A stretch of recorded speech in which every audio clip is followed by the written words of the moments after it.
بله دادگاهکردنا فرید آزاد و بهجت کو و خباتین پلتفرما جوانین سربخوشی اندام پلتفرما جوانین سربخو اوین آزاد چه مرسینی میوان امنه سلاو و ریز بود اوین خان دست که ده بپرسم گلوهون چه چاوری دکن صبح بریز کک فرید و کک بهجت تین سربست بردن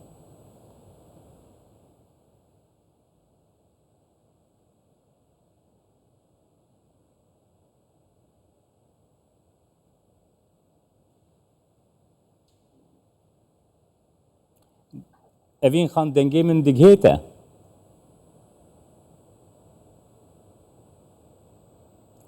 دنگ هیا اوین خان بله نها دنکات بله بورن اینترنت از بارم بله باز بو سلاو و ریز بوده اوین بله خان نها دنک چه کرم که کاری دوباره کی ببورن بله سرچاوا اوین خان سلاو و ریز بوده yani min txus bizanibim gelu hûn çi çaverî dikin sibe kek Ferîd û kek Behcet tên serbest berdan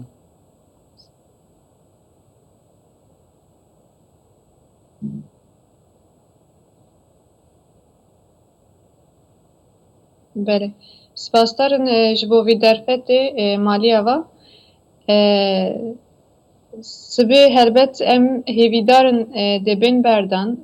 heta niha hevdîtinên me yên digel parêzerên me dibêjin li gor vî dosyayê tiştekî ku ceza bidin hevalên me yan jî dîsa em bêjin girtina wan berdevan be tune ye di dosyayê de divê serbest bine berdan lê ji sedî yek dibêjin îhtimal heye ku bi girtinekî keyfî derkeve holê ji bo ku ev girtina keyfî dernekeve holê em jî hewl didin dengê xwe bigihînin civaka xwe ku bi wî piştgiriyê nekaribin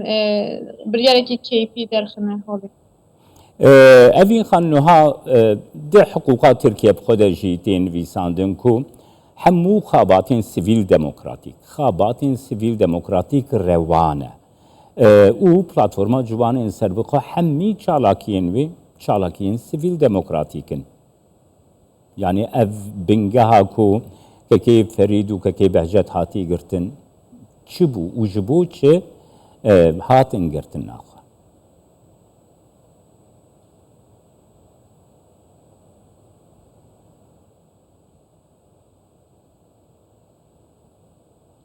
بله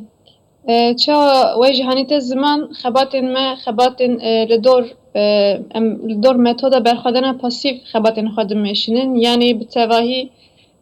ji durî şiddetê tund û tu jî em xebatên xwe dimeşînin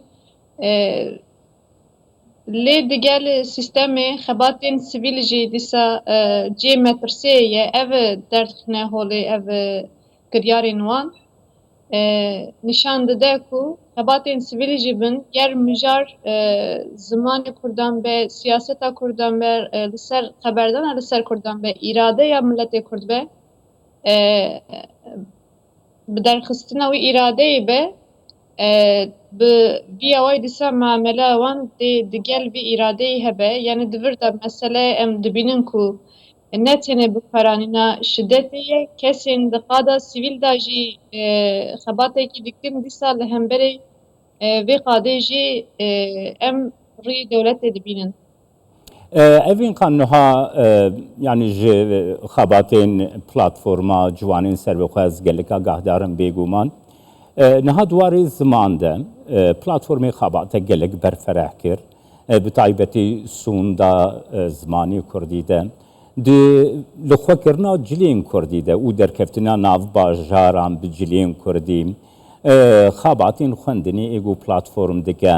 ku di nav gêncan de tesîrek kiriye gelo li vê yekê dewlet weke metirsî temaşe dike hûn çawa dibînin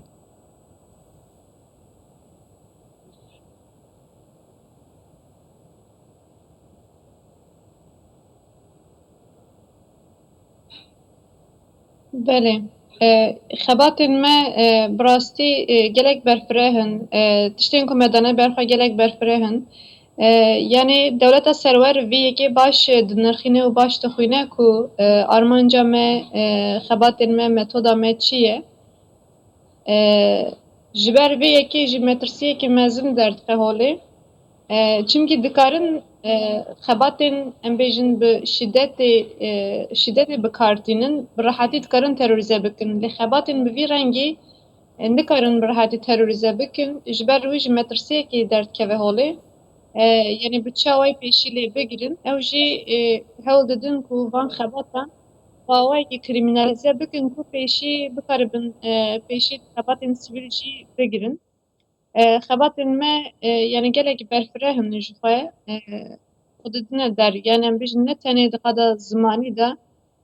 xwendinên me û em bêjin berbelavbûna wî ya xebatên me yên di nava civakê de, di nava ciwanan de bi taybetî balê dikişînin. Destpêkê ez bawerim wan çavderî kirin ka destpêkê çimkî xebata me ji 10 kesan 10 kesên sondxwar pêk hat. Piştî wî dîtin ku ne tenê ji 10 kesan pêk tê, gelek berbelav dibe, enerjiyekî û potansiyelekî zaf mezin heye. Hewl dan ku pêşî vî potansiyelê bigirin, ev jî bi tirsandinê. Yani ev Belê. bi serdavêtina ser platforma ciwanên serbixwe ji bo tirsandinê bi ku ciwan nêzik nebin û ji serî da pêşî lê bigirin. Gelek spas bo te Rêza Revîn Azad û hêvîdarin sebe dadgeh bi biryarekî hiqûqî kekê Ferîd û kekê Behcet jî serbest ber.